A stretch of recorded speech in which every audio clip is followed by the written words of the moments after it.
do you?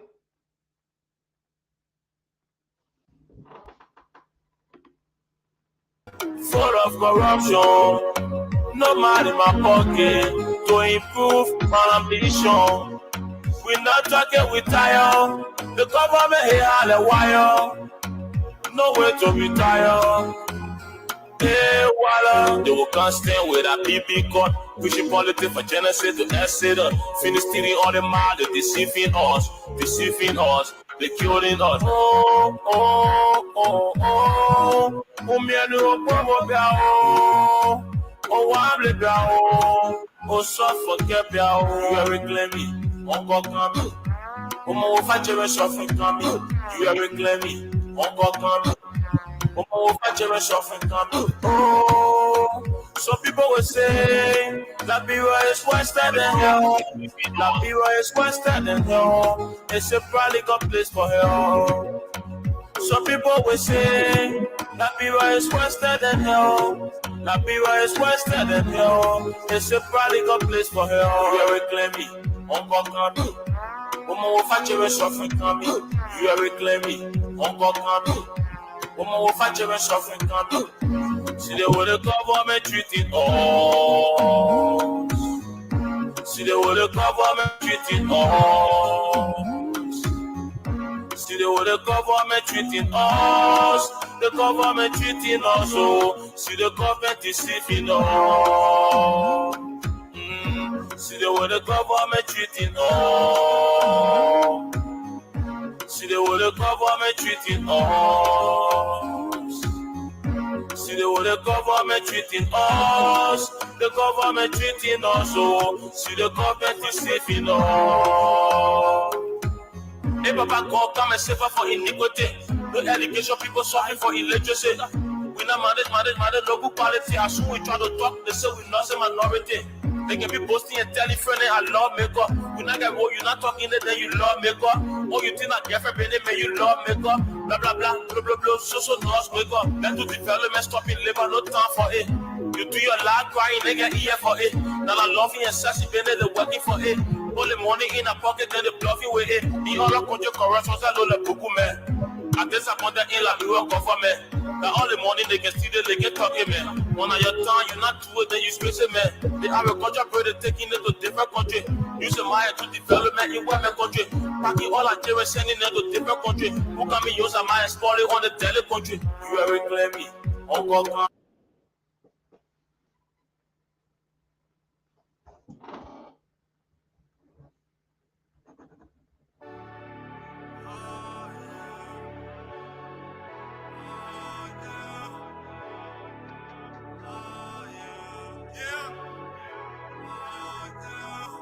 Every day and night, every night and day, I wanna love your body, girl, in every single way.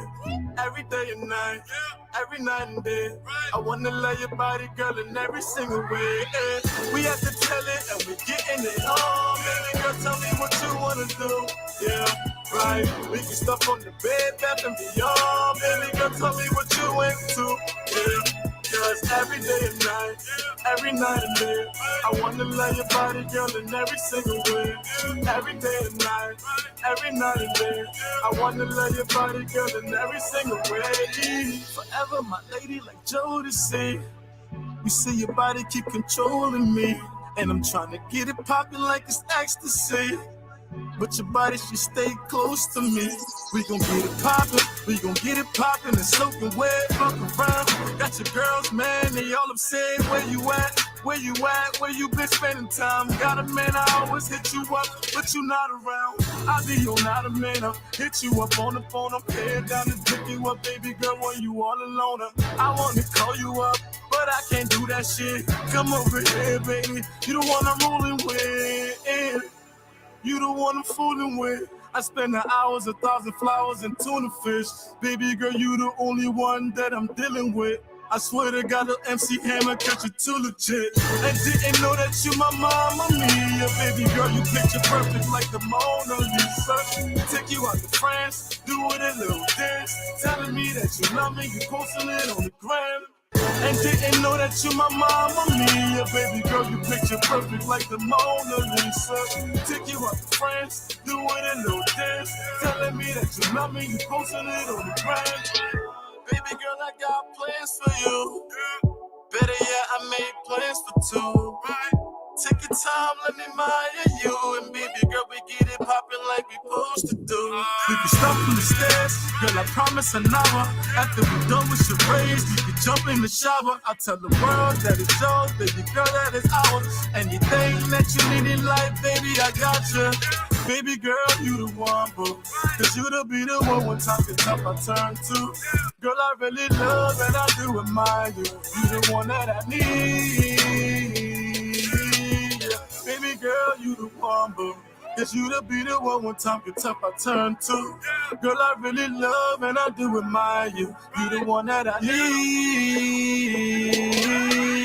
Every day and night, every night and day.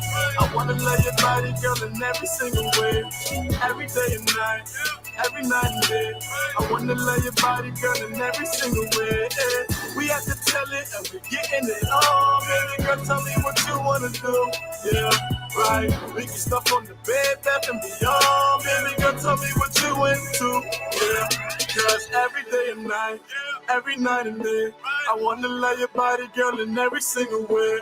Every day and night, every night and day. I wanna love your body, girl, in every single way. I can swear, I can joke.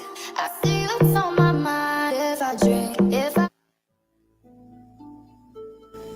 Hey there, here is a thing or two you need to know about COVID-19 and pregnancy.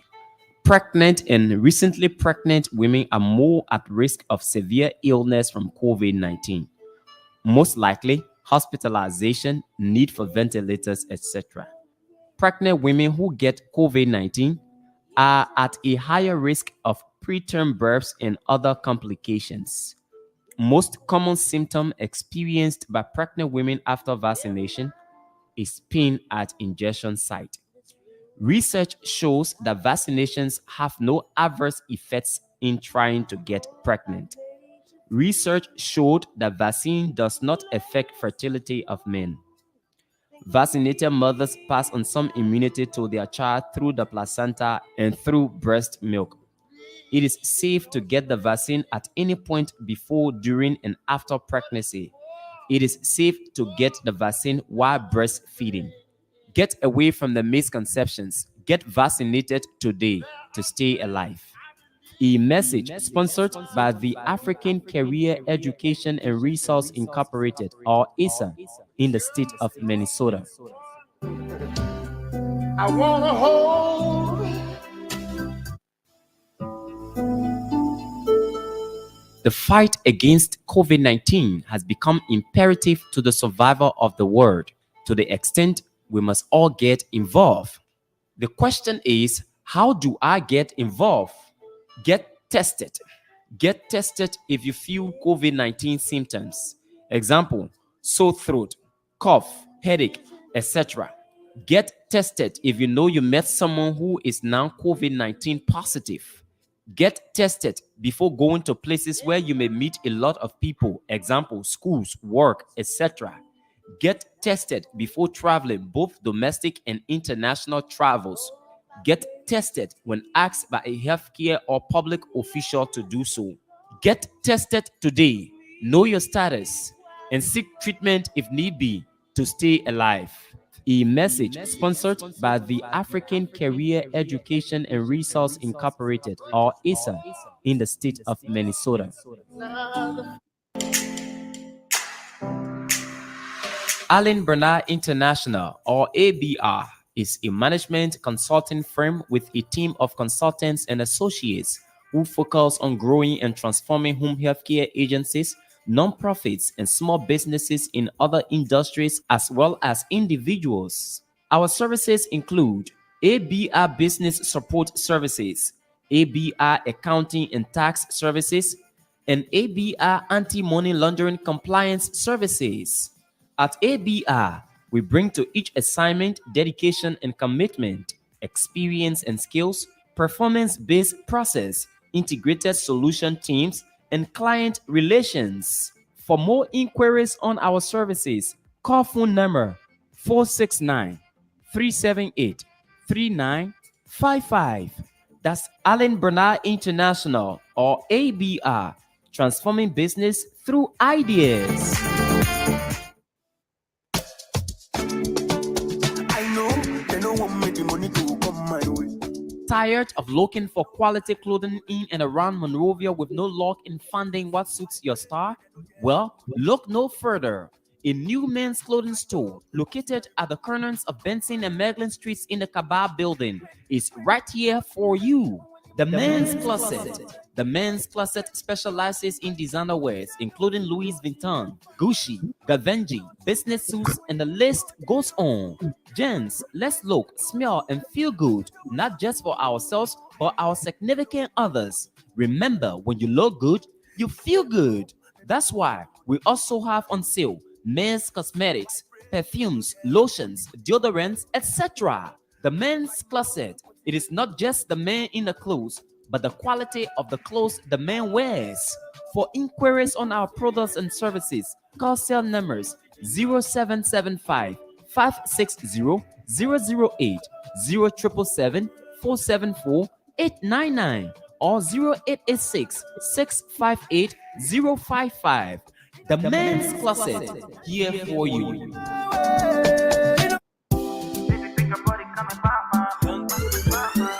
Lapus Kitchen, a Liberian-owned business operated by Johnson and Wales University's trained chef Joyce Matowia, is your dining away from home. At Lapus Kitchen, we prepare all kinds of Liberian cuisines, including fried and rare oil potatoes green, kidney beans, palava sauce, fever leaves, and a lot more. We also make rice bread, meat pies, cookies, Benesi candies, and all kinds of pastry products. Place in your order online today from anywhere in the US at www.lorpuktchen.com. The good news is your package is sealed in an insulated cooling box and reaches your destination well preserved and fresh. Save yourself the stress and order the best from a professional chef. Lapus Kitchen keeps your fingers licking. Another banger, baby, calm down. Pinto One of Delaware. Yes, it's Pinto One of Delaware, the name that counts when you talk quality painting works. For more than 2 decades, Pinto One has brought more life and vigor to thousands of residential and commercial complexes with our quality painting services. Give your homes, offices, bars, stores, hospitals, shops, etc. that look they deserve by choosing Pinto One of Delaware. For more information, call us on phone number 302-508-3034. Again, 302-508-3034. Or visit our website at pinto1.com/Delaware. Or better still, email us on ivan@pinto1.com or holly@pinto1.com. Schedule a free estimate and get 10% off by using the promo code Costa. Pinto One of Delaware. Renew your space, renew your life. She dey give me small, small one, I know.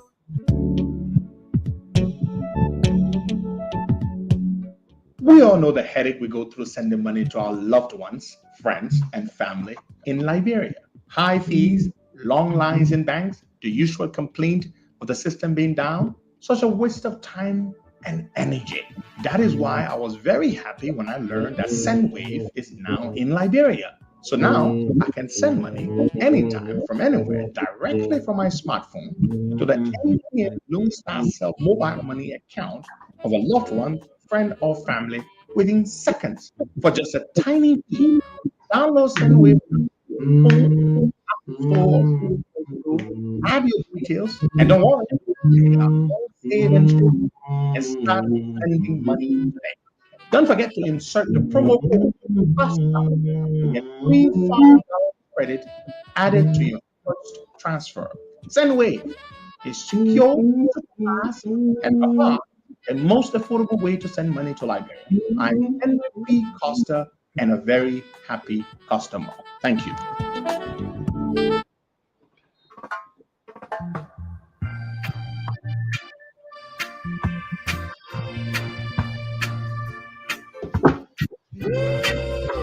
Good morning. Good morning. Good morning. Welcome to the program. Today is Monday, the 25th day of April 2022. The time in Monrovia is 10:30 a.m. The time in Delaware on the eastern seaboard of the United States of America is 6:30 a.m. I am Henry Pedro Costa, your humble servant. Glad to be here, grateful to be alive, grateful to have good health. Every day we see above ground is a good day, and we're very glad to be here. George Guer is sitting in for Boaka. Boaka is unable to be here today. He's not going to be here, and we're very grateful to be here. We have a lot of things on our menu today, a lot of things we're going to be talking about. We're going to be affording you the opportunity to chime in as well. Today, at the National Elections Commission, I'm pretty sure a lot of you are concerned about what's happening with the frivolous nonsense of a case a complaint brought by Musa Belete and Alex Cummins. The NEC has announced 1 hour ago or so on its Facebook page that the Board of Commissioners, this is all the board members, of course, the commissioners, I think there are 7 of them. I believe there are 7 commissioners, I believe, in total. That the board will be hearing the appeal that was filed by the ALP and the Unity Party today at 12 noon. And 12 noon today, the appeal process, the hearing of the appeal will commence. And I thought you should know that. You might want to watch that yourself while it happens.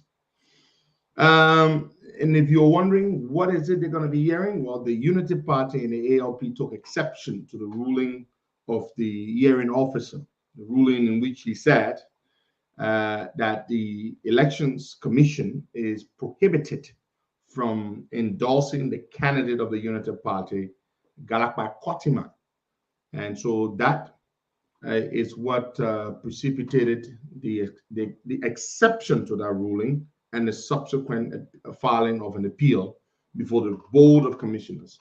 After the Board of Commissioners, if the board upholds the ruling of the hearing officer, I can assure you that the Unity Party and the ALP will proceed to the Supreme Court.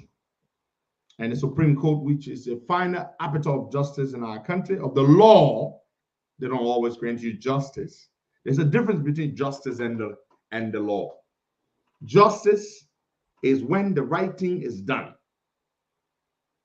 Whoever it is, however lowly your station, however, whichever background you come from, once the right thing is done for you, that's justice. The law is a different thing. The law is what is the framework, the legal framework in place upon which justice should be served. Justice should be based upon the law, but unfortunately, justice does not always get served. I'm sorry, but that is the truth, particularly in our country. Now, so that's what's going to happen. They're going to go up to the Supreme Court, and the Supreme Court is expected to hand down its decision on whether or not the constitutional rights of the All Liberian Party and the Unity Party should be respected and adhered to as provided for and enshrined in the Liberian Constitution, that they can leave.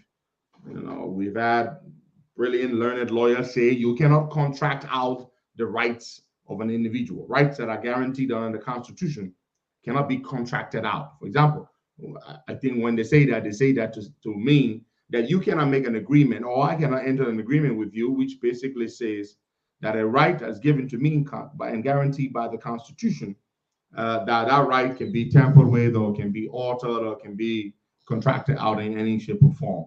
Whatever that agreement says that run contrary to what the Constitution says, that agreement has no validity, legal validity. It has no effect.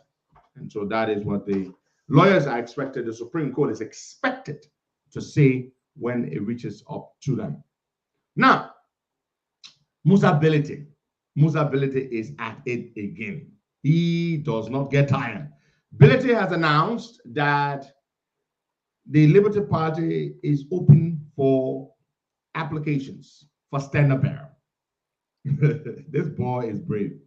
Musa Ability has announced, and of course it's there in one of their friendly local newspapers, whose name I'm not even going to call here. Liberty Party announces application for stand-up bearer. Now, when I mention this, or when I raise this, it's not because I believe this nonsense that Ability is doing is right or is within his power to do so. But I mention it to see that this is what happens when you make a colossal mistake by giving a man such as Ability, a depraved man. You know, we are all, the Bible says, for all have sinned and come short of the glory of the Lord. Romans 3:23 is one of my favorite Bible verses because that Bible verse is so realistic, it's so axiomatic of the reality that we find ourselves in as flawed, sinful men and women.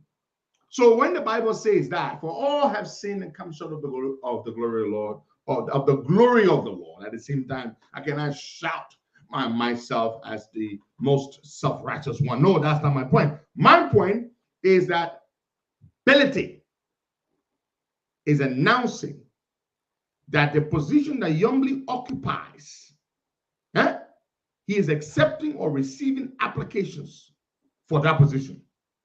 Political leader of the Liberty Party, stand-up bearer of the Liberty Party. Youngly is the legitimate political leader of the Liberty Party. Legitimate. But Ability,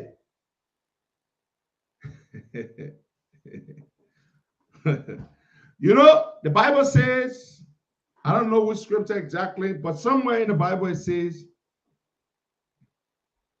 be careful with the company you keep. Be careful of the company you keep. This is what happens when you take a man who stands for nothing, who believes in nothing, who is the worst crook in the country, and you give him power. This is what happens. Musa Ability is today announcing that the position for stand-up bearer of the Liberty Party is vacant. And as such, anyone in the party in good standing, supposedly in good standing, may apply. The reason they issue that little proviso in good standing is because Youngly, in Ability's little twisted, depraved mind, is believed to be a partisan who is not in good standing in Ability's mind. Therefore, Youngly, even if she does apply, which Youngly is not going to apply to Ability to be stand-up bearer of the party that she already is legitimately stand-up bearer of. I mean, Youngly will not do that. But Ability is going to proceed to have a mini convention at which he is going to declare that, that somebody has become political leader of the party. Now, from every indication, Ability is going to apply himself to become stand-up bearer of the Liberty Party. I wonder what Charles Bromsky is doing in his grave. Peace to his ashes. The learned Charles Bromsky, the man of great character, a man of great integrity. Charles Bromsky, I wonder what he's doing in his grave. He must be tossing and turning. That his party, the party he gave so much for, dedicated so much to, it's been spat on and tuned apart and just destroyed, humiliated. I wonder what Charles Bromsky is doing in his grave. That Musa Ability, of all people, wants to be chairman of his, political leader of his party, to hold that once coveted position which Bromsky himself occupied. Be careful of the company you keep. Be careful.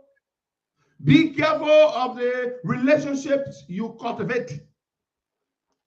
Today, they see Youngly, who gave Ability the political relevance mediocre, I might add, political relevance that he enjoys is the one who has essentially rendered Yombly a renegade from her own party. Ha! Be careful of the company you keep. Be careful of the alliances you form. This is a lesson that we all must learn. Do not get in bed. Do not strike deals with people who have no history of standing up for anything. People who have no integrity. People who have a very, very bad reputation. Do not do business with them. Benedict has announced that he is going to fill the position of Senate Bearer of Liberty Party. Now, the sad part about it is this. We all know that Yombly is the political leader of the party, that she wields the legitimate authority as leader of that party. But the Elections Commission that Benedict holds serious sway over doesn't give a damn. The Election Commission recognizes Musa Benedict. If Yombly and Benedict go to neck 10 times, Benedict will win 10 times. If they go to neck 5 times or 15 times, Benedict will win 15 times. Talk it. I feel sorry for Yombly. Now, the Bassa people know that Yombly is the leader of the party. Yes. The party is the base of the party, knows that Yombly is the leader of the party. Yes. But what's happening in Liberty Party has reduced Liberty Party's standing in the country. You all know this. Nobody takes Liberty Party seriously. Nobody. The party has splintered. Not right down the middle, clearly not. The little tiny faction headed by Billy Yombly has just given up, it appears. Yombly is not fighting anymore. I don't blame her. How do you fight when Belete is in bed with the system? The regime protects Belete. It secures that Belete, it ensures that Belete wins at neck. Every single time Belete wins at neck. So how can Yombly fight? Somebody will be like, but why is Yombly quiet? Belete is doing all these things. How many times has Yombly not spoken out or attempted to fight? She keeps losing. At this time, what would you advise Yombly to do? Yombly cannot win this fight because the fight is not between Yombly and Belete. Belete is a proxy of the system. Belete is fighting a proxy war. It is sad that Liberty Party has been reduced to this. Promising Party has been reduced to this. That is sleazy crook. This is what happens when sleazy criminals who have no regard whatsoever for values, for just basic ethics. This is what they do. The boy ain't got no shame. The boy is so brave. Amen. You know, I'm going to say this. And I will be careful how I say it because I know a lot of our people tend to be very sensitive. But I'm going to try to package it in a way where it does not offend you. Let me say this. Musa Belete is the first in a long time, Mandingo Muslim to become the chairman of a major political party, the third most important political party, or at least it was. I can't still say what it still is in the country. Let me say that again. Musa Hassan Belete is the first in a long time, Mandingo and Muslim chairman of a major political party in the country, which is a good thing in principle for a Mandingo Muslim person to chair a major political party is a what? A good thing in principle. I hope you're listening to me. I'm going to repeat myself and be careful. Understand me.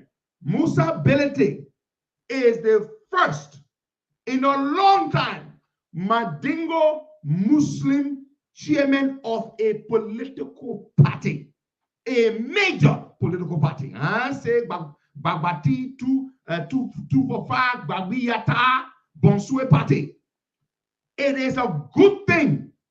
It is a what? A good thing that a Mandingo Muslim person can become the chairman of a major, the third most important political party in the country.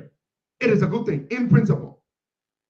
But the only problem, this other Mandingo Muslim man is a bad guy, which has got absolutely nothing to do with the beautiful religion of Islam. It's got nothing to do with the wonderful, hardworking Mandingo people. Nothing. Absolutely nothing to do with them. They are good, decent, hardworking people. First of all, Musa Belete shocks me. I don't know any other Mandingo person who is as crooked as Musa Belete. Let me say this to you. Mandingo people believe in hard work. Mandingo people believe in the dignity of labor. They don't believe in croaking people. I'm not saying they're not bad Mandingo Muslim people, but what their values and even the religion of Islam, Mandingo man, Muslim man, they're scared of trouble. But Belete, that different kind of man. Belete is a different kind of man. Belete does not epitomize or does not project any values of Islam. He does not project any values of the Mandingo ethnic group. Nothing. It is a good thing to have a Mandingo Muslim person as the chairman of a major political party in the country. But they won't. You know what Belete has done to the people? People are now going to be thinking, oh, we gotta be careful. But I want to say this: Belete is not the ambassador of the Mandingo people. Belete is not the ambassador of the Muslim people in Liberia.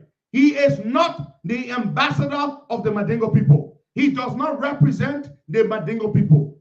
So even though Belete has put a bad taste in so many people's mouths because of the way he's conducting himself in Liberty Party, do not for a second mistaking that Belete's behavior is representative, is reflective of the Mandingo people. Do not. Oh, I know there is a tendency that some people be like, you see, that they may say they may. No, Belete is not a representative of the Mandingo people.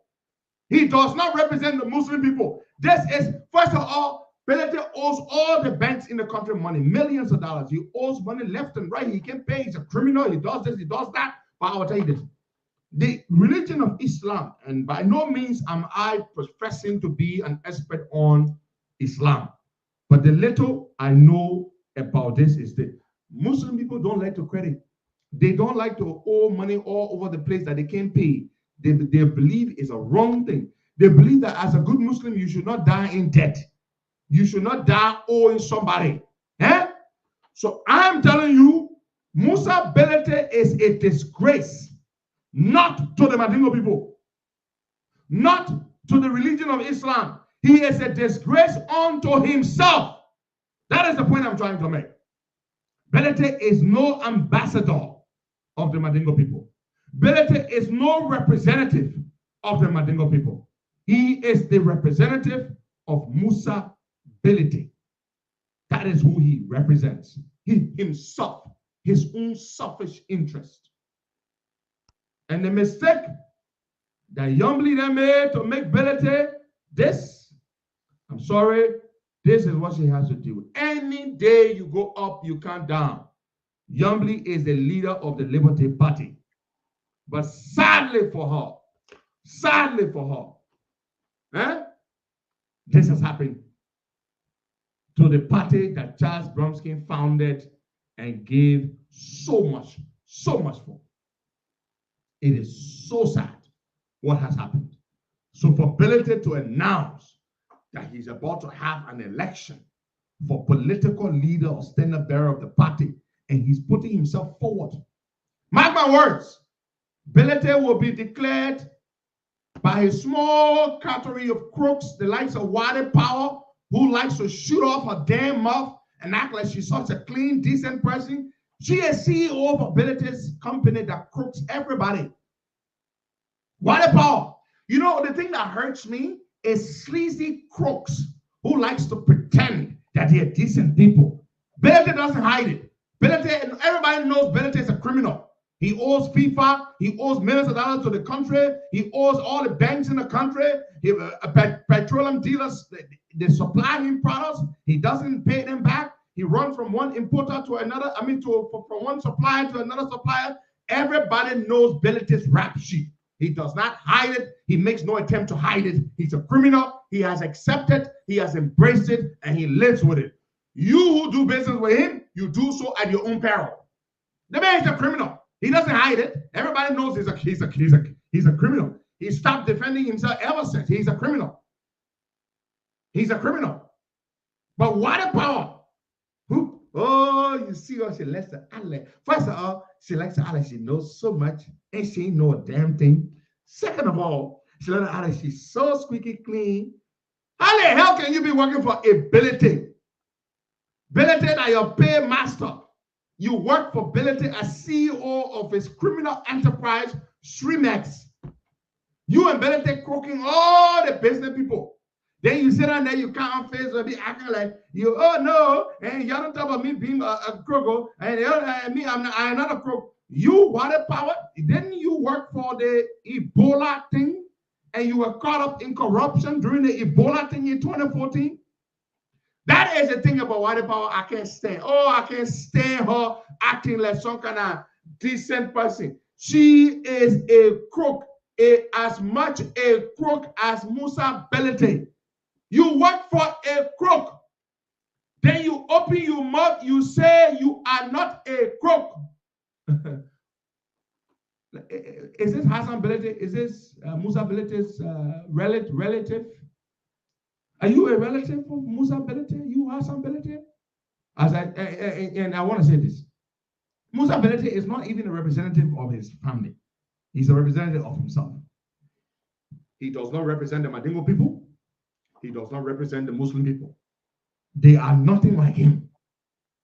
I've never seen a guy as brave as Musa Ability. Wallahi, the boy is brave. What kind of man can owe people 15 million, 12 million, 5 million and go to bed and sleep? Tell her go for. What kind of human being can be in this much trouble? FIFA banned him. He owes 4 million to the government in road fund levy that he stole. And he said he will make payment plan to pay back. He owes all the people who supply him petroleum products and will not pay them back. Yet he goes to bed and sleeps sound. Oh, I see that kind of man before. The boy can go to bed. The boy owes millions of dollars all over the place and can go to bed and sleep sound. Adame, you call that business? Adame, I know you are a Connie supporter. So as such, you really find no problem with Ability. Adame, you used to be a nice person, you know. It seems like you lost your soul. Yes, Dr. Edward B. N. Kessley was a decent man. The founder of the Unity Party. He was a Mandingo man, an educated, sophisticated man. He was a decent man. The Unity Party was founded by a Mandingo man, just so you know. Yeah. But please, do not speak of Edward B. N. Kessley in the same breath as Musa Ability. I beg you, wallahi, don't do that. Don't do that. Dr. Edward B. N. Kessley, don't do that. Adame, where are you? Where have you gone? Have you suddenly disappeared on me? But Adame used to be a good person. But in politics, you can mess some of you up. Adame, today you are a defender of Ability. Tell us now, Adame. If you defend Ability, tell us. I dare you to tell us. Adame, I don't know whether it's a fake profile or whether you're a real person. I know that there's a real person behind that thing because I know I've chatted with you. I used to be cool with you, but I don't know what has become of you now. I don't know. Adame, do you support Musa Ability? Is he a saint? Has ANC made you lose your sense of moral value, your moral compass? Now, Billy is a nice guy. Okay, folks.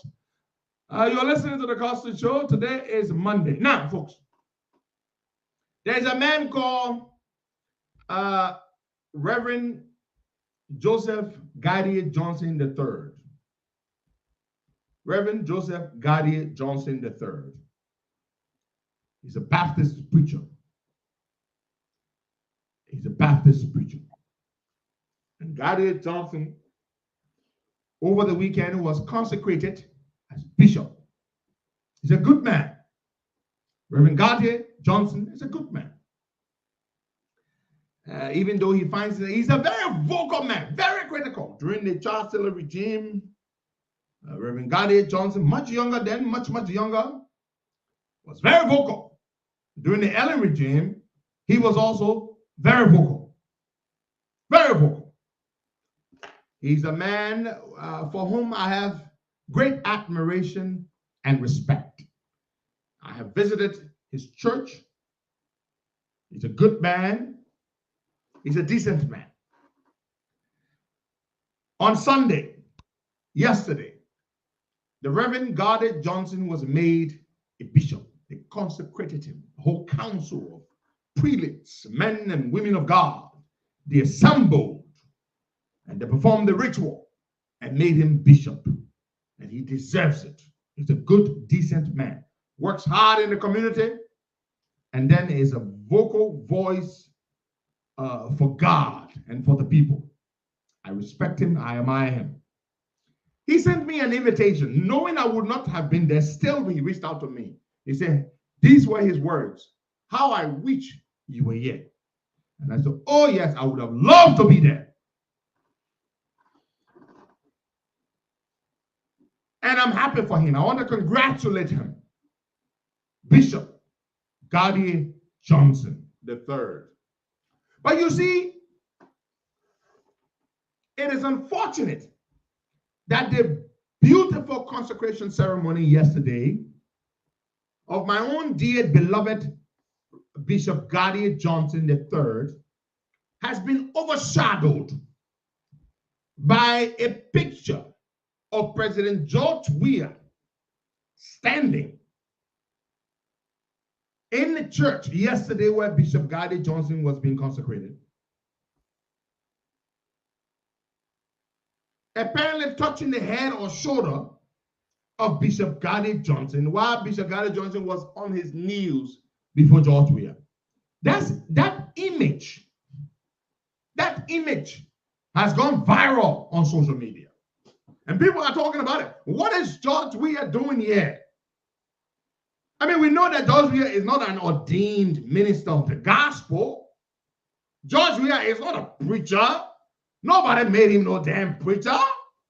So Gadier Johnson, who is a certified ordained minister of the gospel, what the hell was he doing on his knees before George Weah? Was George Weah a member of the consecrating council of bishops and prelates who performed the ritual yesterday? Why was Bishop Gadier Johnson on his knees in front of George Weah? I'm going to find a picture and show it to you. This picture just vexes people. People are mad when they saw this picture. And I am a big, big supporter of Bishop Johnson. I like this man. I respect this man. I admire this man, Bishop Gadier Johnson. You know, he and I are like the same, similar in a lot of ways. He's a fiery man. But to have seen him on his knees before Weah, can somebody who is biblically enlightened, please share with us, educate me. What possible role could Mr. Weah have played yesterday? I'm wondering. This is the picture. If you see the picture, let me know. That is Bishop Johnson on his knees in the church, and Mr. We are standing there in the big freaking, he's dressed like a prelate. If you look closely at this picture, Mr. Weir looks like he's a bishop too. But the point about it is, why was Gardner Johnson on his knees before George Weir? Somebody please tell me. Gardner Johnson, bishop. Now, this is not fair to Gardner Johnson. His whole consecration is now shrouded in controversy. That he was on his knees before George Weir. No, man. Now everybody will be talking, rather than, celebrating this good man of God, good servant of the people who's done so well in his church and in the community, in society. People are talking about how he was kneeling before George Weir. I respect Bishop Gardner Johnson. I believe he is deserving of that title of bishop. And he's a very humble man. Just because they made him bishop, don't expect that he's going to change. He's a very deeply humbled man. Humble man. But what the hell was he doing kneeling in front of George Weir? Somebody please tell me, is that what they do? So you mean the day if God chooses if God elects that I'm captured and possessed by the Holy Spirit, and he makes me a preacher man? Huh? And you mean when I am being consecrated bishop, if that's what God wills, and you mean some corrupt president will come and kneel, and I would have to kneel before him? Oh, then I better not be bishop. So this is not fair. Bishop Gardner Johnson, it is not fair to you. My brother, my father, David said, I should read the book of Isaiah, chapter 9, verse 6. You see, you got what I asking for. My father, got something on a biblical, Isaiah chapter what, Mike? Isaiah chapter 9, verse 6. I'm going to read it. For to us a child is born, to us a son. But brother, my father, for unto us a child is born, unto us a son is given, and the government shall be upon his shoulder, and his name shall be called Wonderful Counselor, Mighty. I know this scripture, not that I know it word for word, but I'm familiar with this scripture. It's a beautiful scripture. Everlasting Father, Prince of Peace. I think what my father means by this scripture reference, is that the government shall be upon his shoulder. Not the other way around. The man of God, or Jesus Christ, the Son of God, the government was on his shoulder. He wasn't on the government's shoulders. No. So why would a good man of God be kneeling before a sinful, flawed man like George Weir, who commits blasphemy all the time, thinking unto himself that he is a preacher man? George Weir is so boring as a preacher.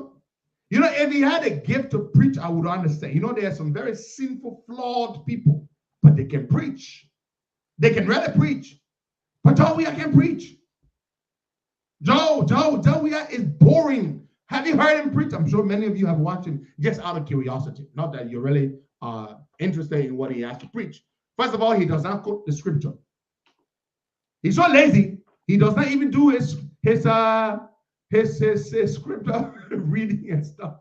He doesn't quote any scripture. Everything he wants to say that he cannot say to people, he goes to the church to say it. But now look at George Weir raising the man's hand. There's another picture. Thank you, Chairman Thomas Ansomana, for sharing this picture, this collage with me. Why the hell is George Weir raising the man's hand? My people, y'all please tell me. Somebody tell me what George Weir doing raising the bishop's hand. So George Weir are the bishop, are the man who can raise the bishop's hand now? No, man. Y'all got to stop this thing here. Y'all got to stop this thing. No. But I will say this. Bishop Johnson is a decent man. He's a true man of God. But this other one here is embarrassing. And it's not fair to him that your whole program will be turned into that kind of thing. Yama yama. Anyway, I want to say congratulations, albeit congratulations to Bishop Joseph Gardner Johnson III, a true servant of the Lord and a man of the people. All the best to you. Continue to do the Lord's work, for he shall continue to keep his countenance upon you. For he shall continue to make it his face to shine upon you.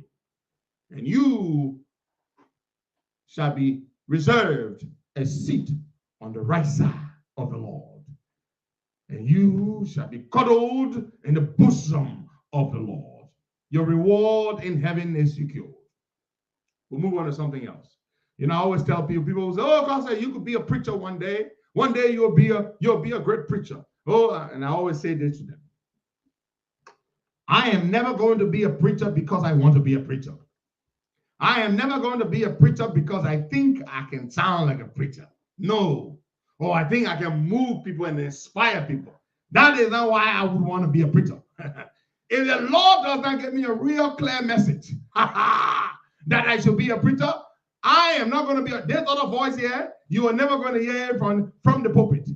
This voice will speak to you from podiums around the world, from powerful big platforms, and we will propagate all kinds of messages to you, but you will never hear this voice from a podium preaching to you. No. The only message that will convince me that the Lord wants me to be a preacher is when I see certain signs. Somebody say, oh, Costa, you have a powerful voice to preach. You move people. You inspire people. Yes, I know I do that. And where I do it, it's just enough. But to say preacher, the Lord got to show me signs. I want to see real signs. Kolo. My eyes will be clear. I don't even want to be sleeping. I don't want to go to bed and have a dream and get up one morning and say, I am a preacher. The Lord wants me to start a church and start preaching. No, I will not do that. You know what kind of signs I want?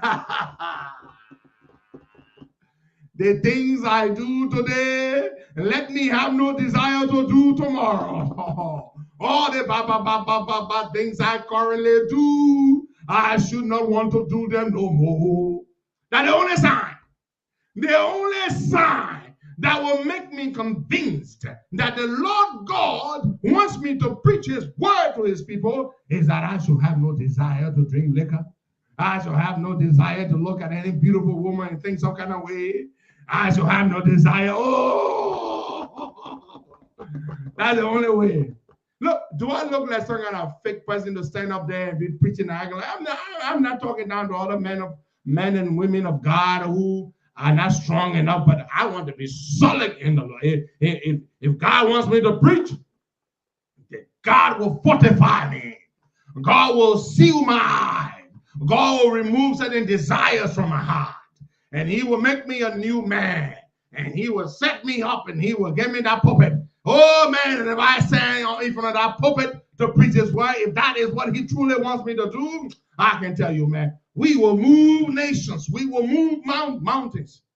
But for the time being, I am happy to be here. In a way, I am still preaching the Lord's word. I am still helping to save lives. I am still helping to impact lives. I am happy where I am. I ain't got to be no damn preacher. In that way, from the pulpit, I'm happy where I am. Now, let's move on to something else here, folks.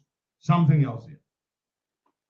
You know, every time we hear of a Liberian person involved in something bad, oh yeah, especially in America, especially somebody I know.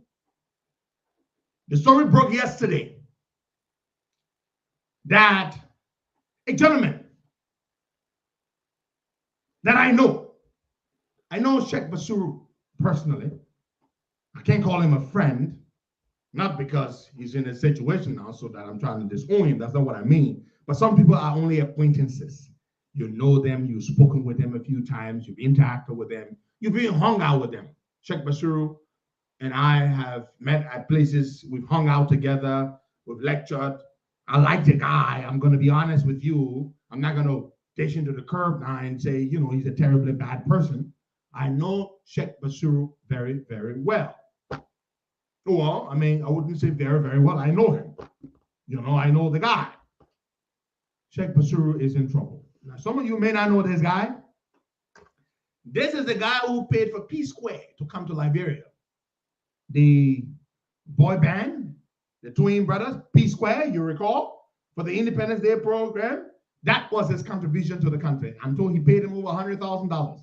I don't know how much exactly, but it was a substantial, significant sum of money. He said, this is my way of helping to contribute to my country's celebration of our independence. He paid lots of money. People were like, Bashir. Sheikh Bashir is a young man. He spends most of his time in Dubai. He's a businessman.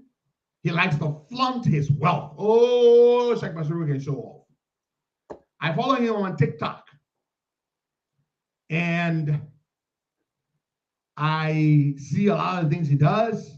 When he goes to the shop, he shows off what he's buying, whether it's Alexander McQueen sneakers or shoes, whether it's, you know, he goes to, all his stores he buys from, he shows them off. And I thought he was a real honest businessman. And I used to root for him, you know? I'm going to tell you the truth. I used to root for Sheikh Bashir because I thought he was an honest businessman who's doing good. Adame, you disappear and you can't reappear yet? I really did think that Sheikh Bashir was an honest businessman. You hang out with Sheikh Bashir, he puts out good vibe. I really thought that. Oh, look at her laughing. Anna, you know you might get. We need to compare notes. But I'll say this. When I learned yesterday that Sheikh Bashir was involved in criminality, I've got the indictment. 16 pages. I'm going to spend time on it this morning. 16 pages. And Adame said Sheikh Bashir is Liberia's hush puppy. Adame, you are damn correct. 100%. Exactly what Hush Puppy was doing is what Sheikh Bashir was engaged in. Jesus Christ! This guy who I mistook for a decent, hardworking, honest, enterprising young Liberian businessman is nothing but a 419er? Nangala. Jesus Christ of Nazareth. My people, Sheikh Bashir duped several U.S. companies of over 12 million United States dollars. I did not stutter. I spoke very clearly and did not stutter. I have the document. It's a 16-page indictment. We will go in the indictment. Musa Belete got a few things to learn from Sheikh Bashir. Or maybe the other way around. What Belete does is only in Liberia where he doesn't get caught. Sheikh Bashir, my brother, he got arrested yesterday on his birthday. Well, they arrested him a few days ago, actually. But yesterday was his birthday. That's when the news broke to the public. This boy stole over 12 million United States dollars. It's not PPP loan. It is not, hey, don't rush on the PPP loan. Sheikh Bashir was in the business of defrauding payment systems. John Brown owes Paul. John Brown is supposed to pay Paul. Sheikh Bashir will contact John Brown and provide different payment information. And then John Brown would pay the money to that person because John Brown thinks that he's paying Paul, but he's not paying Paul. It is actually somebody else that he's paying. Are you listening to me? Okay, let's put it this way. Musa Keita owes my dear mother Wele Tumu Blade. He owes her $1,000 for legitimate services that my mother Wele Tumu Blade provided to him or to his company, right? Then Henry Costa jumps in. I'm not going to use myself as an example. Musa Belete, some liability. It would suffice. A more appropriate example. Musa Belete jumps in. He knows that Musa Keita owes my mother Wele Tumu Blade $1,000. He then, using the computer systems, he then intercepts the transaction. Ellen Paul, you laughing? He intercepts the transactions and he provides his own payment information to my mother, Wele Tumuble. And then my mother pays the money, but just that the money does not go to Musa Keita. The money is diverted to the wrong person.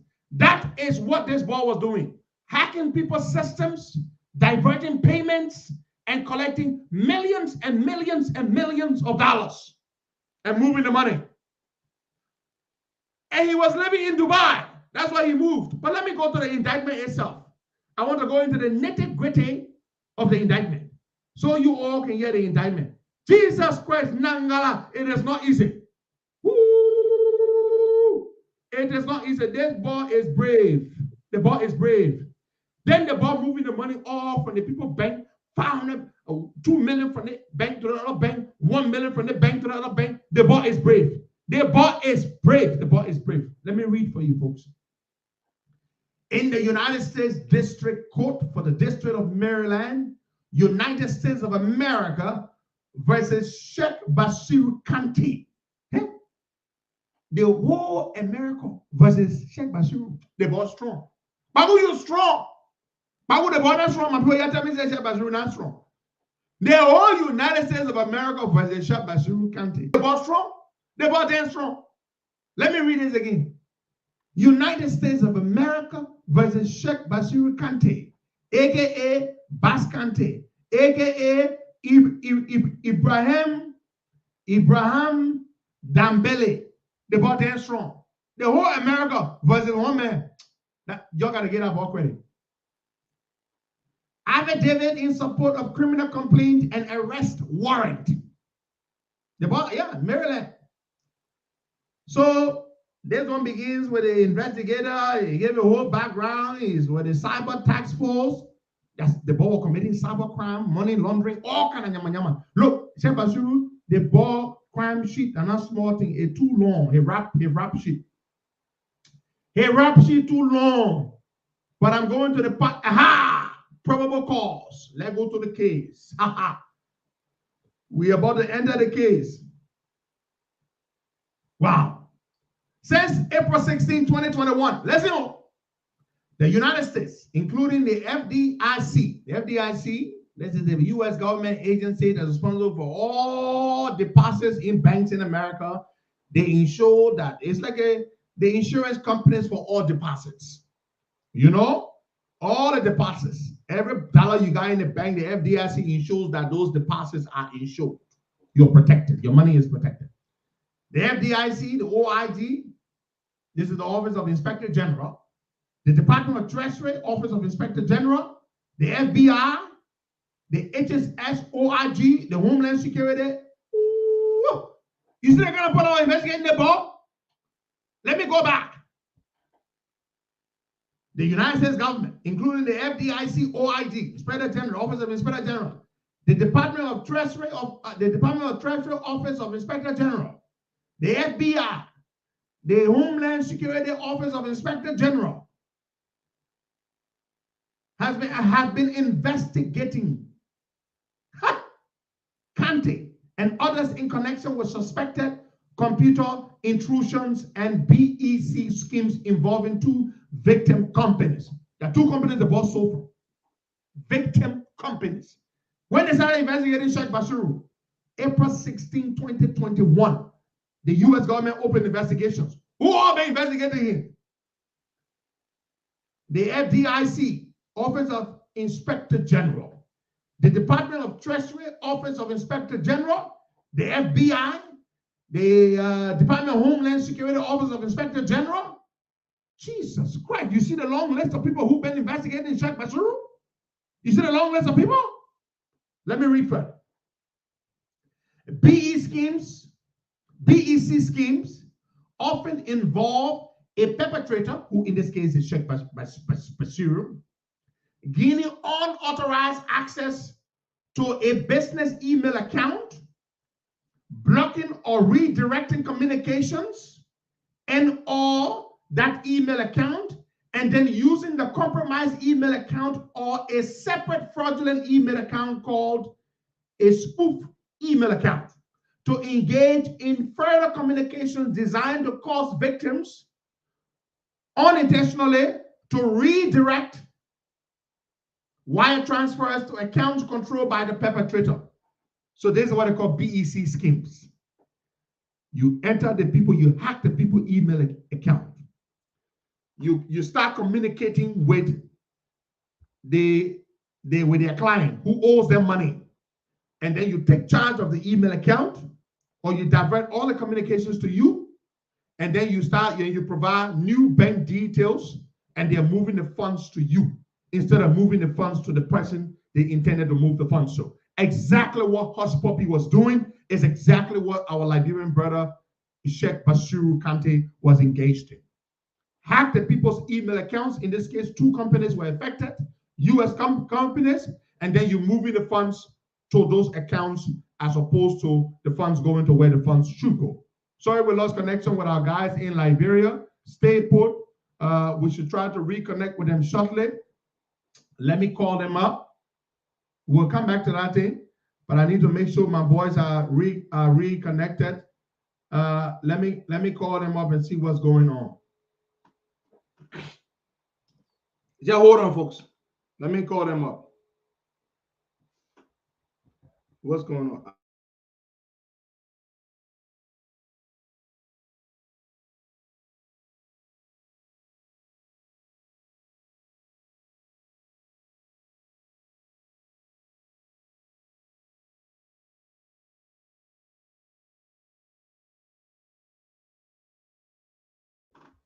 All right, folks. Internet problem. Sorry. Internet problem. Internet drop. Hold on. Let me read this stuff. It's very juicy. I'm going to read it. So you see what the boy was engaged in? Hack your email, the company's email. He sees all the correspondences or communications between the company and their client for whom they provided a service or a product, and they are owed, they have arrears that they should settle, and then he will provide the information so that the funds are diverted to a new account, which he controls. This is what Sheikh Bashir was engaged in. Let me just go back here and reconnect with my boys. And yes, we are reconnected. George, make sure all the different apps are on, because you know thousands of people listen via those apps. We got to make sure that they are not disconnected. So let's read. In this case, investigators believe that the perpetrators of the scheme described below compromised login information for a company employee. You see that? The login information.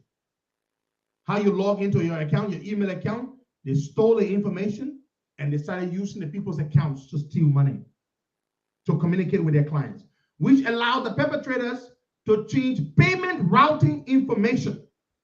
So they stole the people's login information. And then they provided new routing numbers and new bank account numbers to the people. As they paid the money was no longer going to the intended recipient, but the money was now going to Sheikh Bashir Kante and his accomplices in crime. You see that? Causing victim funds to be transmitted to the perpetrators. You see that? So the funds were now being transmitted to Bashir. It was not going to the intended recipient. One, this is something this thing Jesus Christ. One BCE fraud involving content related to an intrusion at company A, the 2 companies he defrauded. A healthcare company located in Washington State. healthcare companies, people providing healthcare services, and the Pope Bashir was stealing millions from. Through counsel, Company A relayed to investigators that on or about December 31, 2020, Employee One reported that his wallet, work badge, and cell phone had been stolen from his vehicle. So the first thing Bashir and his team did, they stole the wallet, the driver's license, the guy's everything, his cell phone from his vehicle. They broke into his car, working for the company in Washington State. They stole his personal effects in order to use it to access his email. You see that kind of thing? Then, on or about February 11, 2020, an unknown perpetrator contacted Company A's call center to attempt to reset Employee One's password.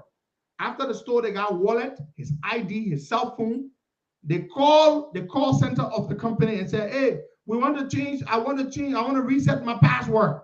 You see that? All they're thinking is the guy. All they're thinking is the guy. So what did they do? They called to reset the password. And guess what?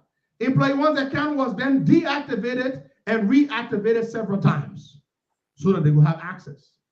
After several phone calls, the perpetrator succeeded in reactivating Employee One's account and added to Employee One's account a secondary phone number that the perpetrator controlled.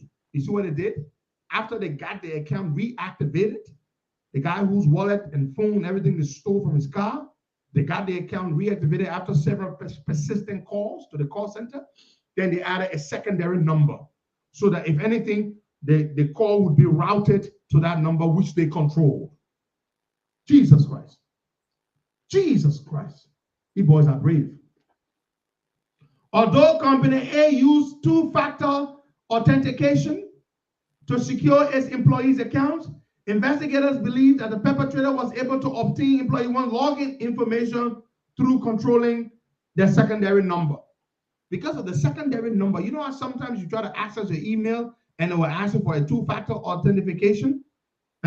Two-factor authentication. They will have to ask you for that. So what happens is that when you put a secondary number, if the thing goes to the first number, the code goes, is sent to the first number and you don't receive it, it's going to go to the second number because you put two numbers. You don't control the other number because it's not yours, but then they added their own phone number as a second number, a secondary number to receive the information. So the number would be generated, the code would be generated and then sent to that secondary cell phone number which they have. So they receive the code so that they can access the system. On or about February 15, 2021, companies that were contracted to provide billing services to Company A began reporting to Company A's computer support personnel that there were multiple attempts to reset Employee One's accounts on their platforms. You see that? The companies that were contracted to provide billing services for this company that Bashir then robbed in Washington State, this healthcare company. They said to the investigators that they began to contact them and say, hey, you know what? We want access to this account. We want access to that one. They try to reset. Investigators believe that the perpetrator, through access to Employee One's account, discovered invoices reflecting payments were owed to Employee One from Company B, a health insurance company located in Mount Lake Terrace, Washington.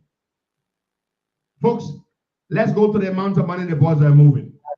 The initial fraudulent transfers to individual one. Individual one in this thing is Basiru Kante. He's the individual one. They refer to him in this indictment as individual one. These are the transfers. Listen to the money. Listen to the money the boys are playing with. And that's some of that money that P Square then were paid for performing at the Independence Day celebration. Unaware that the payment routing information had been altered, Company B paid the invoices that were payable to Company A. Listen. Company B was not aware that Bashir them had compromised the system, changed the routing information, the bank account details, changed everything, and now the payments were going to them. So what did Company B do? They paid. Company B paid the invoices that were payable to Company A by 8 wire transfers. Bashir Kante was able to divert 8 wire transfers. 1, 2, 3, 4, 5, 7, 8. 8 wire transfers diverted to his bank accounts. 8 wire transfers totally. I want somebody to guess. Guess the amount. Just guess. What's the total? 8 wire transfers. What's the total? Guess. Okay, you can't guess. $7,913,629. $7.9 million is what Bashir was able to divert as payments that Company B was making to Company A.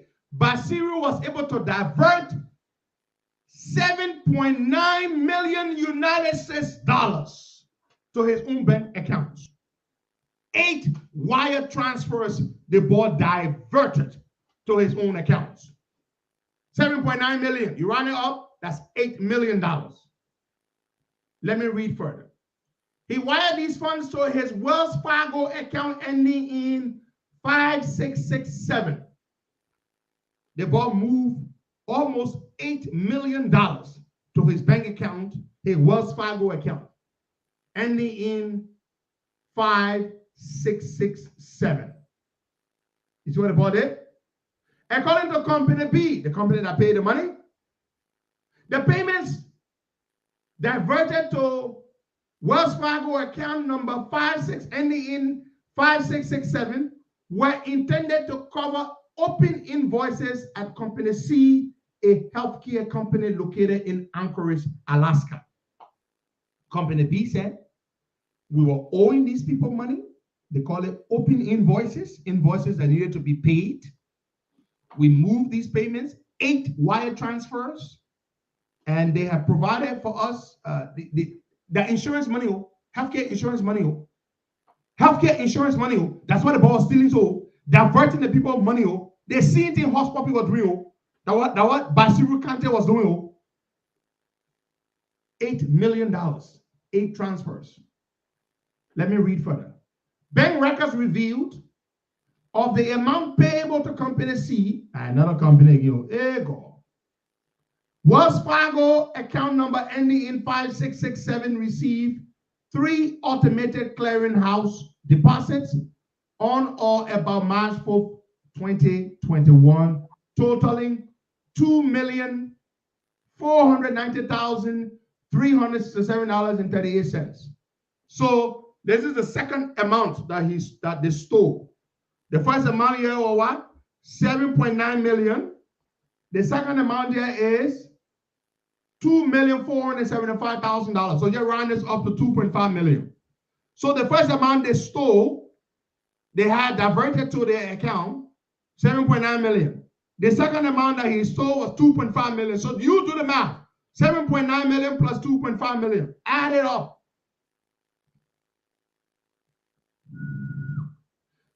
Then, that was not all. What did they do again? So this first amount was, then they diverted a second transaction. 2 million, this will be the third time they stole, the third time. $2,490,000. So again, this is another 2.5 million. So 2.5 plus 2.5, that's 5 million. 5 million plus 7.9 million. You do the math. What is 5 million plus 7.9 million? Somebody please do the math. 2.5 million plus 2.5 million. That's a total of 5 million. And then 7.9 million plus 5 million is what? Do the math. 7.9 million plus 5 million. Somebody do the math. It's over $12 million. Do the math. Do the math. This is what? 12.9 million? Is that 12.9 million? Okay. You do the math. So this is what they were able to see. Now listen. On or about GT Bank is naming this thing. Somebody said 13.9 million? $13.9 million. That's what Bashir was. What? There you go, folks. There you go. 13.9 million. This is almost 14 million. Just round it up to $14 million. $14 million from two companies in America. That's what they stole. $14 million. All that Bashir in private jet, Bashir going and showing off the G-Wagon and this and that. Bashir stole $14 million from two American companies in the healthcare sector. Insurance payments. Insurance. You see that? Insurance payments. People got their health insurance. They go to the hospital. They get treated. The insurance company has to pay the hospital, right? Through their billing company. The company that handles the billing for the hospital. When insurance money go in, Bashir will enter the system and steal the people's money. $14 million is what Bashir them stole. It's 13.9 million. You round it up. I see you're getting this amount confused. You're giving two different amounts. So I'm going to go and add this thing. I'm not very good in math, but hey, I'm going to go and add this thing and give the amount. Yes, it's actually 12.9 million. It's 12.9 million. The total amount of money that is stole so far that I've read here, 12.9 million United States dollars. $12.9 million. 12.9 million, not 13.9 million. 12.9 million. You round that up to $13 million. So let's run it up to $13 million. $13 million is what Bashir then stole from two U.S. health companies in the United States. Listen, let's read again. Then after they moved this money, individual one, who in this case is Bashir Kante, initiated 3 transfers totaling $2,489,000 from his Wells Fargo account to a different Wells Fargo account ending in 5626. Another account controlled by individual one, reducing the amount of proceeds. So you see what he did? On March 12, 2021, Bashir transferred $2,489,000 from some of the stolen money that he had made. He was moving the money. Moving the money. That's what Bashir was doing. Then again on March 15, this is March 12, Bashir moved $2,489,000.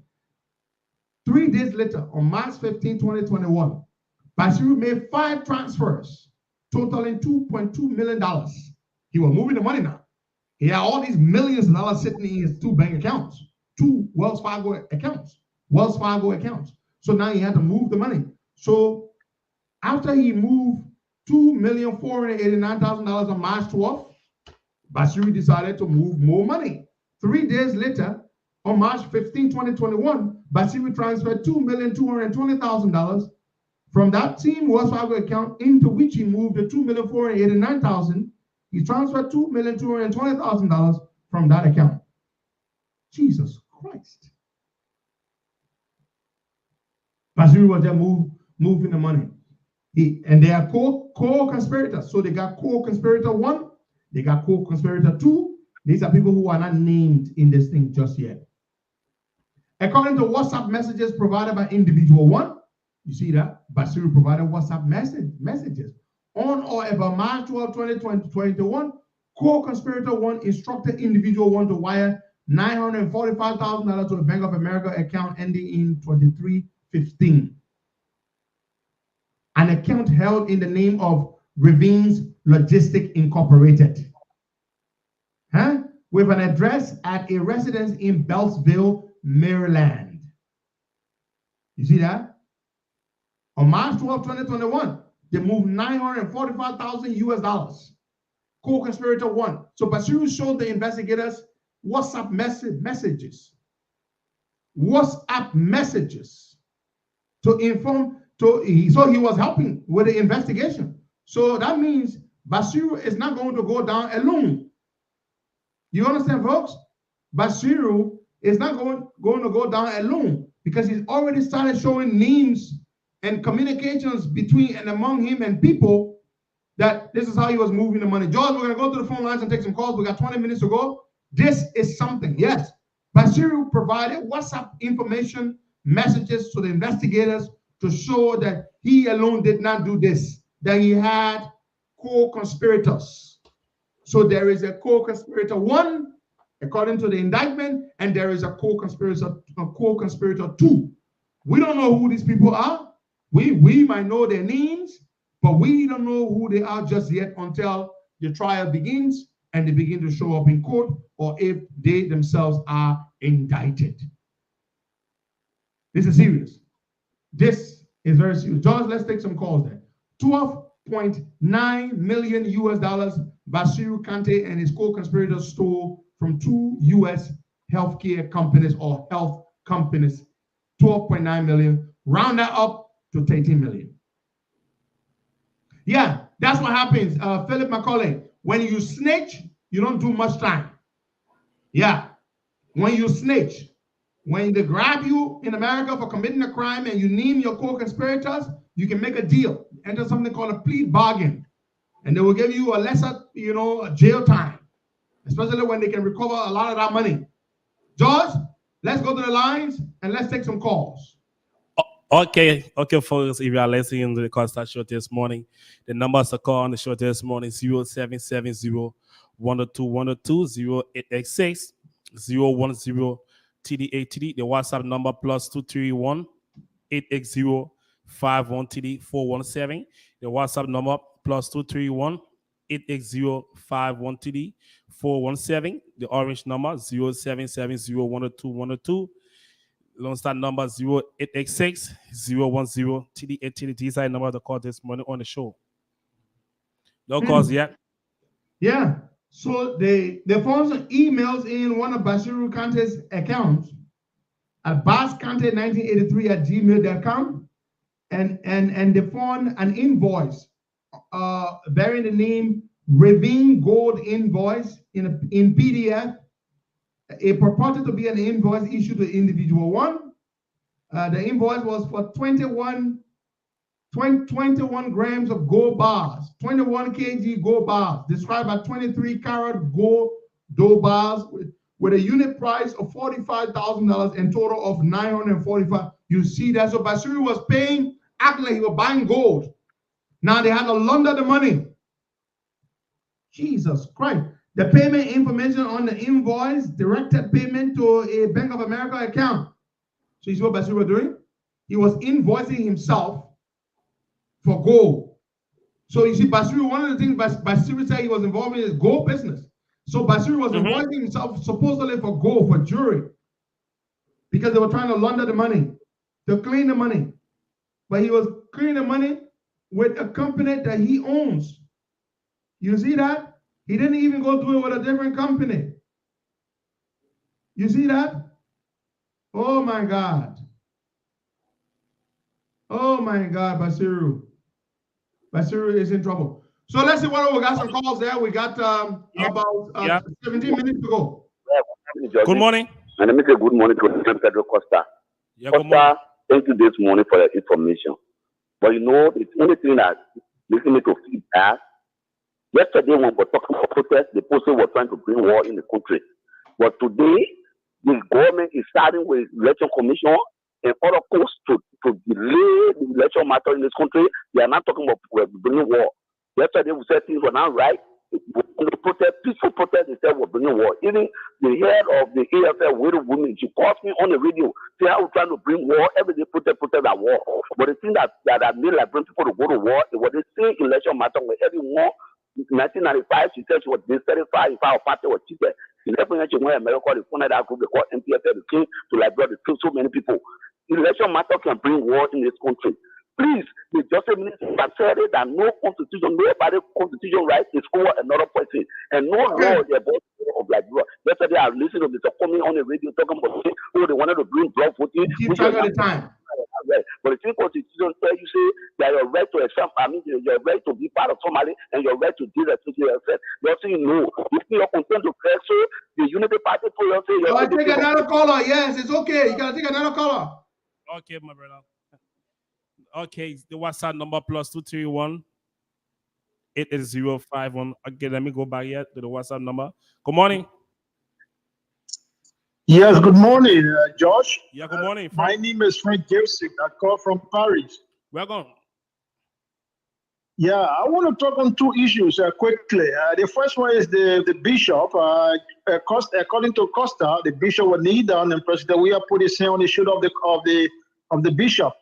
Now, according to the script he read, the government should be on the shoulder of the church. So I think President Weah will just place his government on the shoulder of that bishop by touching him on the shoulder. I think that's the first concern.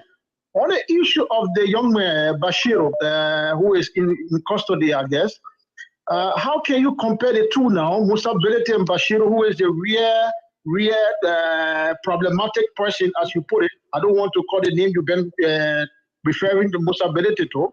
How can you compare the two of them? They are two. I'm not trying to drag Madingo in this issue, but they are two from the same angle. You will not say that, I beg you. Bashir Kante, whether he's Mandingo or not, is inconsequential. Yeah, he's a criminal. Period. It has nothing to do with Mandingo. So don't mention that here. Bashir Kante is not a representative or ambassador of the Mandingo people. I beg you. Thank you. Yeah, good morning. Yeah, morning. I'm Musa Mike Mara calling from Bishop 2, Bishopsy, from a political chapter city. You know, this youth are feeling so discouraged, you know. Every time criminal record after Liberian enter the world. I don't know what's happening. We need to pray. And one of the things that shocked me yesterday, the people tried to pray for us.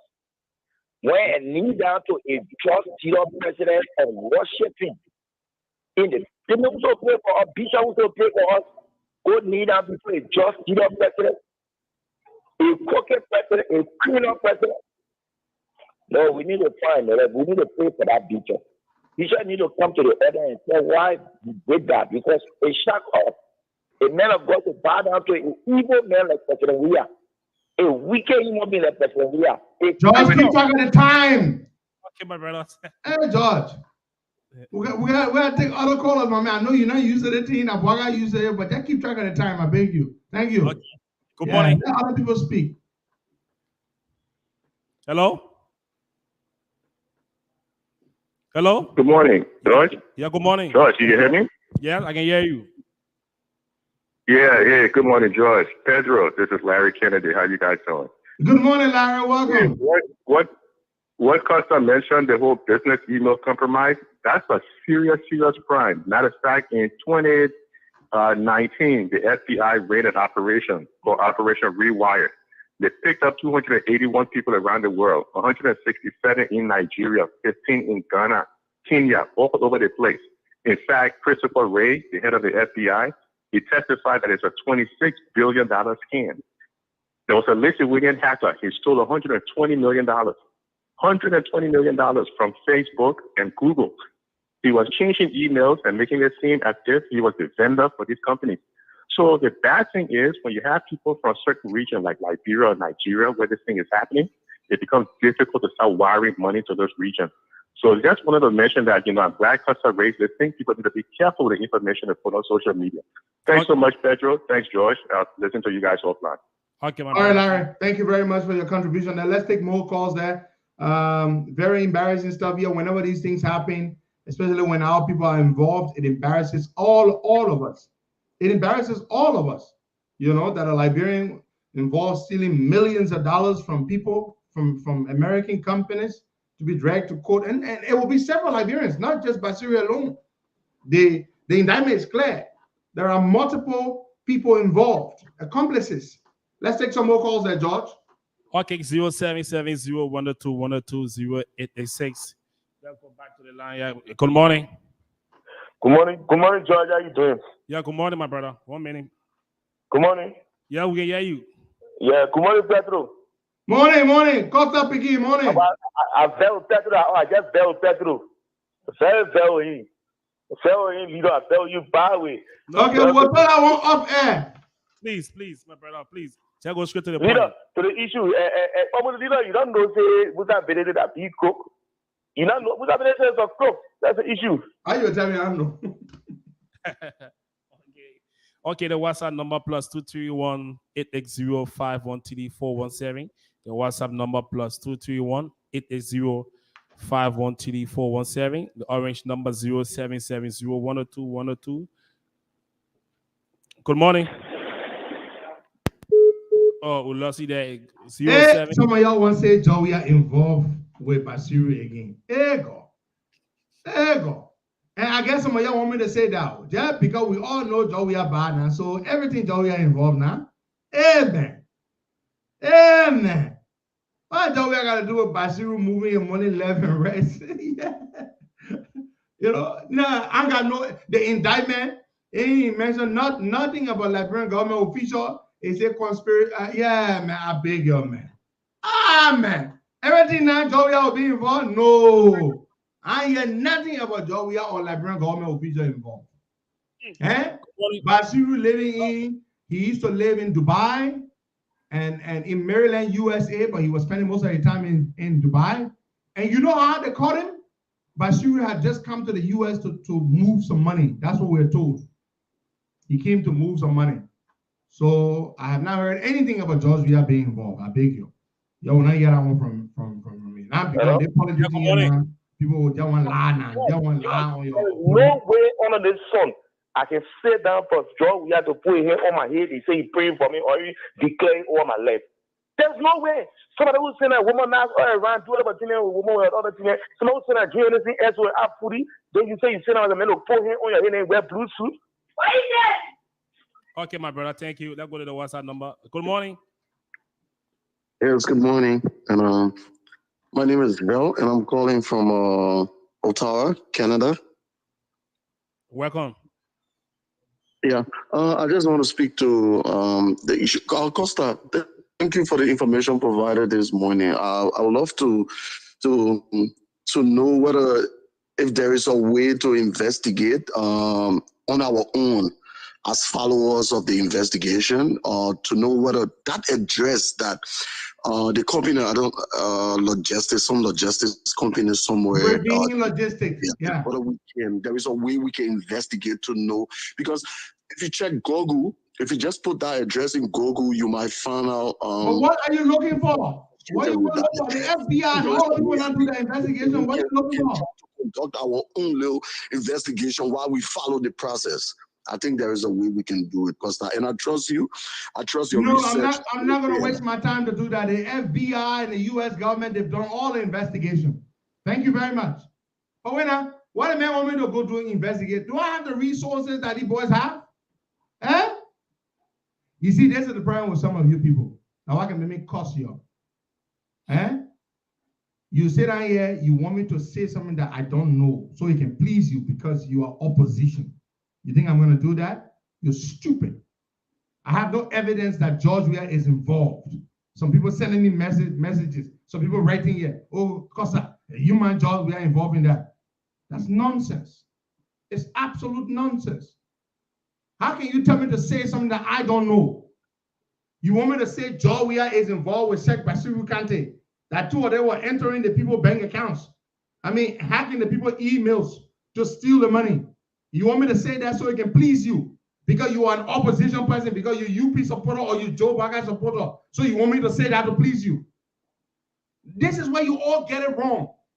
Our primary objective here is not to make the government look bad. The government makes itself look bad already by itself. That's what they do. What we put out there is what they produce. I'm not going to go manufacture evidence. I don't have any evidence that George Weah is involved with Bashir Kante. If you want me to say that because you're an opposition person, you're a damn fool. I'm not going to say that. I don't know that.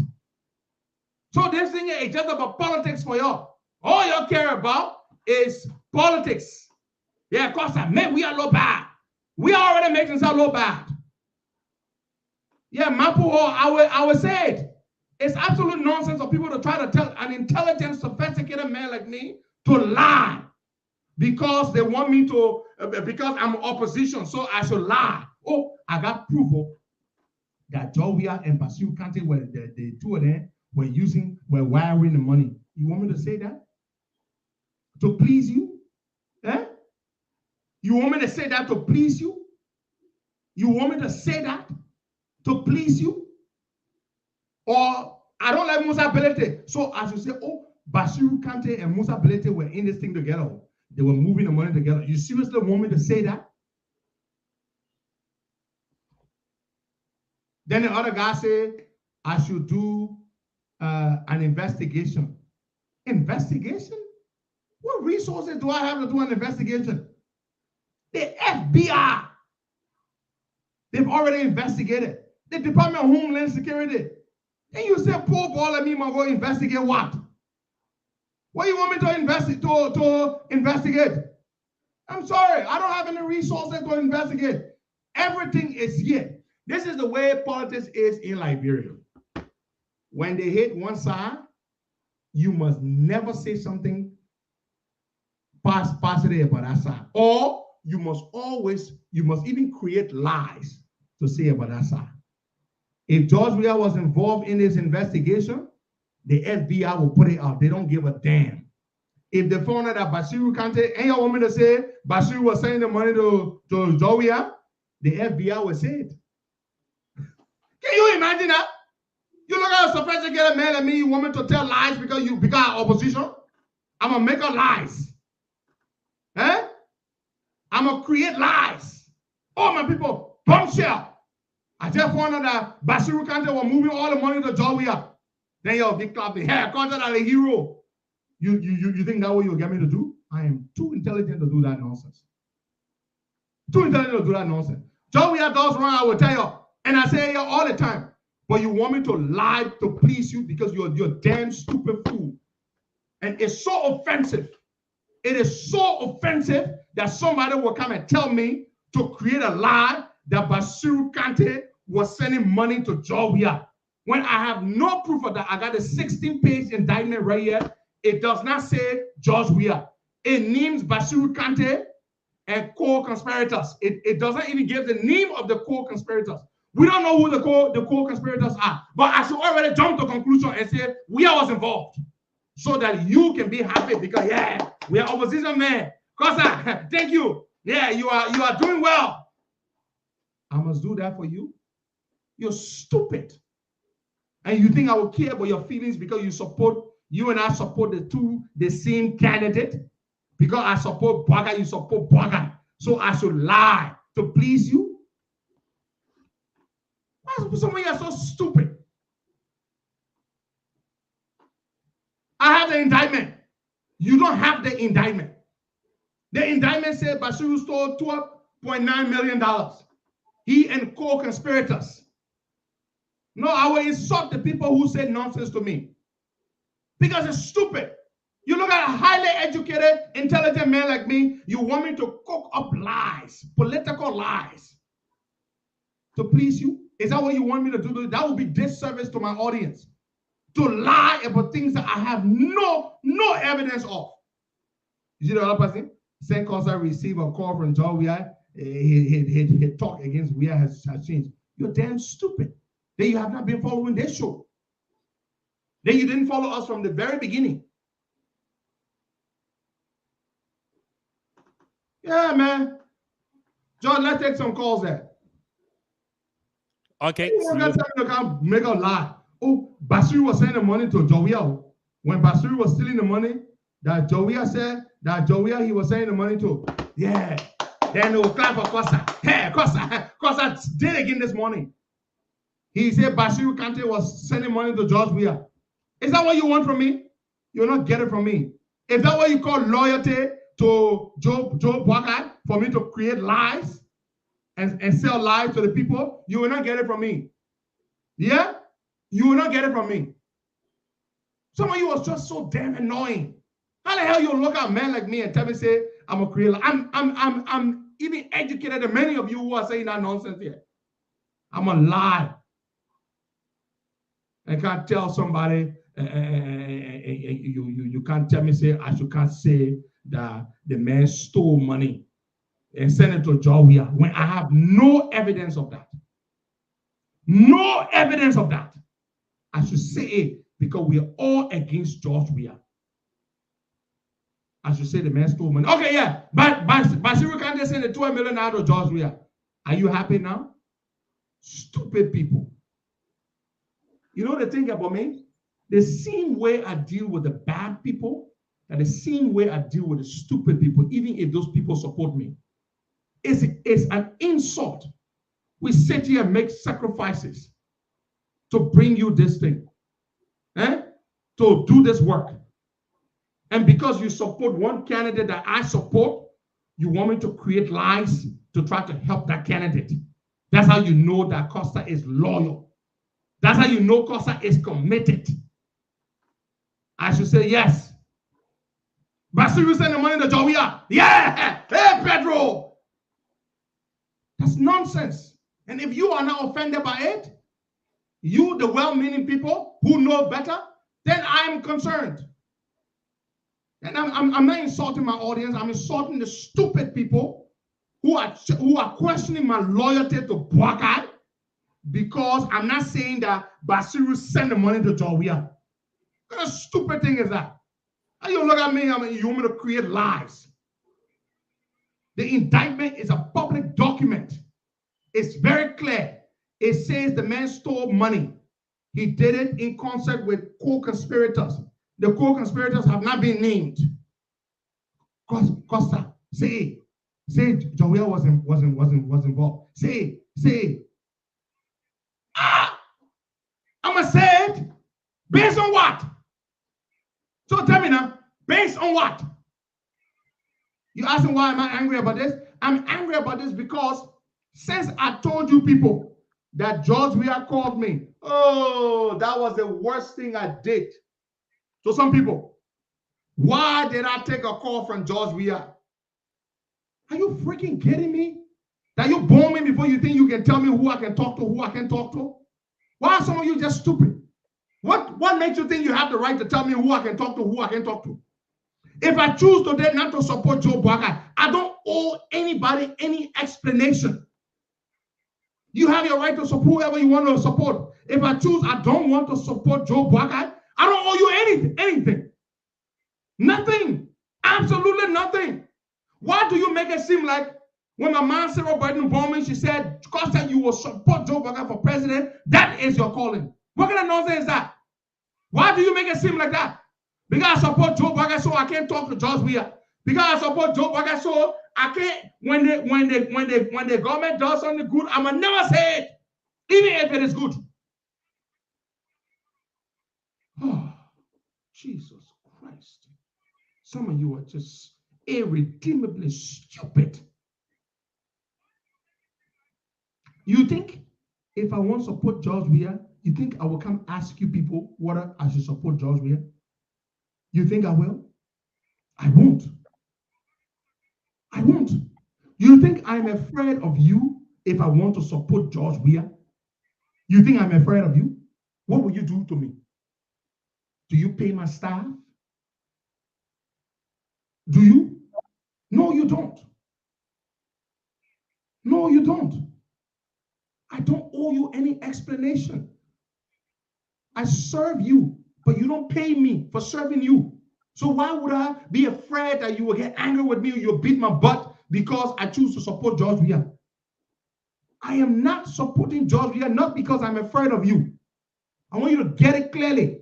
I am not supporting George Weah because I'm afraid of you. You see, now I told you the other day, the mistake I made was to get involved in politics. By the time you say, bloop, now everything you say now has to be politically skewed. You got to twist it, you got to tweak it to promote your candidate. That's what you got to do. Everything you say now, you got to lie, you got to even create falsehoods and propagate those falsehoods. If I choose to support George Weah, it would not be a choice that I would make and be afraid because of what you would say. I won't. I know you all are angry with George Weah, and you should be angry with George Weah because of the way he's effing the country up, messing things up. You should be angry. You should. But for you to expect me to sit down and create lies. I mean, they keep writing me. They keep writing on all the stuff. Costa, we are was involved. Costa, you even see the freaking indictment here. But you want me to say, I'm reading the indictment to you. You don't know the indictment. You have not read the indictment. You have not seen the indictment. No, I will put obeisance in your head, bonking, you all right. I need to tell them that. They need to stop that nonsense. My loyalty is not to Joe Buckeye. My loyalty is to my country. I keep telling you all, why don't you get it? I have been saying this thing over and over. This show does not exist to make Joe Buckeye president. This show exists to advocate for the Liberian people. My support for Joe Buckeye is secondary. It is not primary.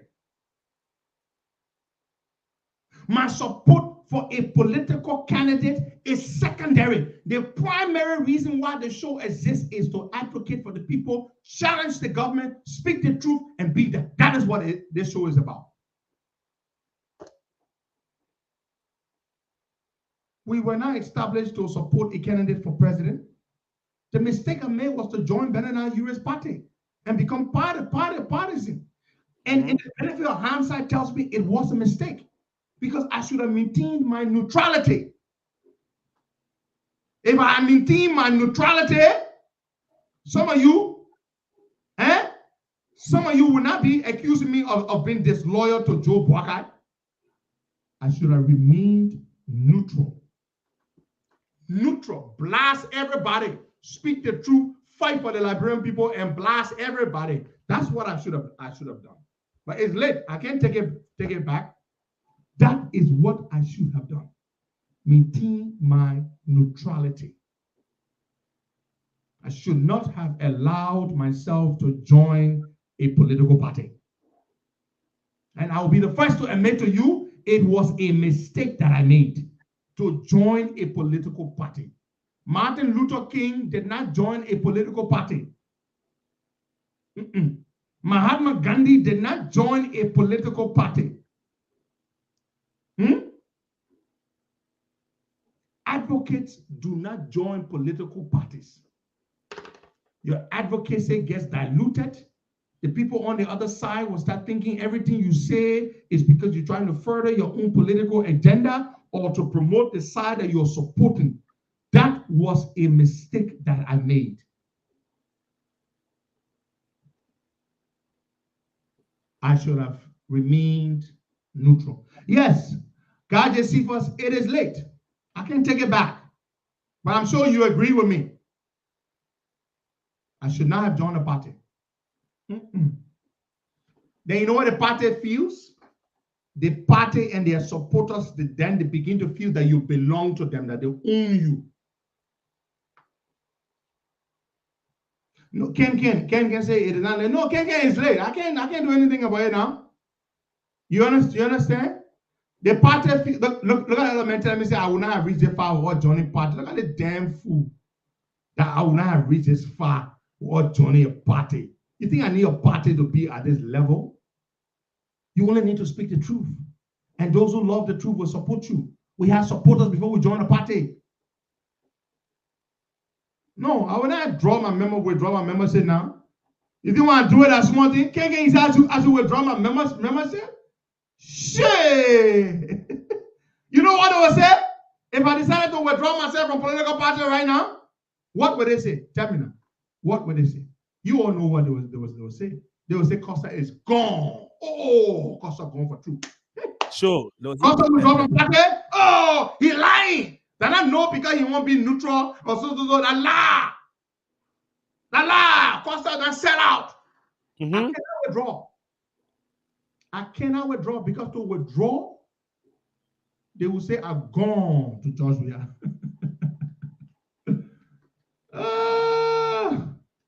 Oh my God. I can't withdraw. Unfortunately, I have to continue on this path to take nonsense talk from some of you. But this much I can say to you. Oh yeah. Albert Cephas, they will say I join CDC. If I just say today I want to withdraw from political parties and just focus on COP and my advocacy work, they will say I finished joining CDC. That's what they will say. Yeah. It's annoying. You know, some of you, you don't know the sacrifices we make behind the scenes, the temptations we resist, the pain and suffering we go through. You all know the pain and suffering. You know those ones. But to come here and try to question us all the things we do for the candidate that we support, that you support, and you feel that I belong to your candidate. I don't work for Joe Boakai. I work for the Liberian people. Boakai is not my boss. Eh? Hello? Yuri is not my boss. I have no boss. If anything, the Liberian people, they are my boss. I don't work for anybody. I work for the Liberian people. Nobody can call me now and say, Costa, I want you to go and say X, Y, and Z. I used to accept it before. There was a time I used to allow myself to be dictated to. I have ever since gained my independence. Nobody can tell me that. No, and you know the thing about Uncle Joe, he and I don't even have that conversation about the work I do. He has never tried to tell me what to say or what not to say. Well, there will be sometimes he will try to give me some pointers or something, but to dictate to me, he has never dictated to me. Oh, my mother celebrating her anniversary today. Mother Wele Tumu Blade. In fact, just because of that, I said, my temper gone down. I said, happy anniversary to you. Today she celebrates, I think, 37 years of holy matrimony. Mother Wele Tumu Blade. 37 years. Yes, 37 years. That's almost my age. I'm 39 years old. So I was 2 years old when my mother got married. Jesus Christ. Happy anniversary to you. Mother Wille Tumu Blade, to you and your darling husband. Happy anniversary to you. I wish you many returns. A continued forever blissful union to you and your darling husband. So there was a time. No, Aerope, don't tell me nonsense. You were one of the people who ran on Facebook and said Costa finished selling out to George Weah. Then you said support for Weah will be political suicide. It will not be, will be. You already said I'm supporting Weah. Some of you are just childish and stupid, and you don't like to hear it. When I tell you the truth, then you'll get mad at me. The thing with me, I've reached a level where I can tell you the truth, and I don't care what you think about it. That's the way I am. There was a time when the people would dictate to me what to say. And some people would try to make that, and you said it, pay ever, don't lie. And because I know you and I communicate with you, and you're one of the few lucky people that when you write me, I would not reply all the time, but I find time to respond to you. And as an educated man, you ran on Facebook and said, on one of my posts, I get hundreds of comments and sometimes thousands of comments on my posts. But I can't read them all, but sometimes I read some. And I read your comment where you said, Costa has already sold himself to George Weah. And I was like, what? You too? Edward? Edward pay you too? That I gone to George Weah? You think I'm stupid? But I'll tell you this. Y'all know me. I can express myself to y'all. Whether you're like it, you ain't like it, I can tell you the truth. That's the thing with Costa. There was a time people used to dictate to me and tell me what to say and even how to say. People used to make me, and say, they want me to, their enemy should be my enemy. Their enemy should be my enemy. And their friends should be my friends. Your friend will not be my friend. Your enemy will not be my enemy, regardless of who you are. Your enemy will not be my enemy. Your friend will not be my friend. I stopped that ever since. Nobody tells me what to do anymore. Hey, you hear me? There was a time some people in my life used to wield that kind of influence over me. There was a time they would call me and almost dictate to me what to say. But nowadays, nobody can dictate to me what to say. I will listen to people, I will discern it, and I will do what I think is right and is best. That's where I am today in my life. Nobody tells me what to say. Nobody. You see this other man saying, if JMB doesn't carry Ure as VP, I will support we are. You hear what he's saying? If Benana Ure decides to support we are, because he wants to support we are, if he wants to support we are, I will not support we are with him. I will not support anybody because Ure wants to support them. My political decisions are not tied to Benana Ure. No. The relationship I have with Joe Boakai is a relationship that exists between me and Joe Boakai. Ure is not involved in that relationship. Ure has his own relationship with Joe Boakai. A very, very, very good relationship Ure has with Joe Boakai. I have my own relationship with Joe Boakai. When me and Joe Boakai talking, Ure is never there. When we're on the phone having conversations, Ure is never around. My political decisions. Now, I'm a member of the party that Ure is the head of. But if Ure decides to support somebody else other than Joe Boakai, I would not support that person with him. If Boakai decides to not carry Ure as his VP, it has no bearing whatsoever on my political support for Joe Boakai. Let me repeat so you hear it today. Some of you may have heard that Benana Ure wants to be vice president. It is his right to want to be vice president. It is his right. But listen to me and listen clearly. If Joe Boakai chooses somebody else over Ure, I, Henry Pedro Costa, will still support Joe Boakai 100%. What did I just say? Perhaps you did not hear it. And I have told Joe Boakai this in other ways. My support for him has nothing to do with Ure's ambition to be vice president to him. Nothing. Absolutely nothing. No, my people need to hear this. You all need to hear this. I'm not angry now. I'm just telling you. Let's put certain things out there so you understand it. Mr. Ure is a Liberian citizen. He wants to be vice president. That's his ambition.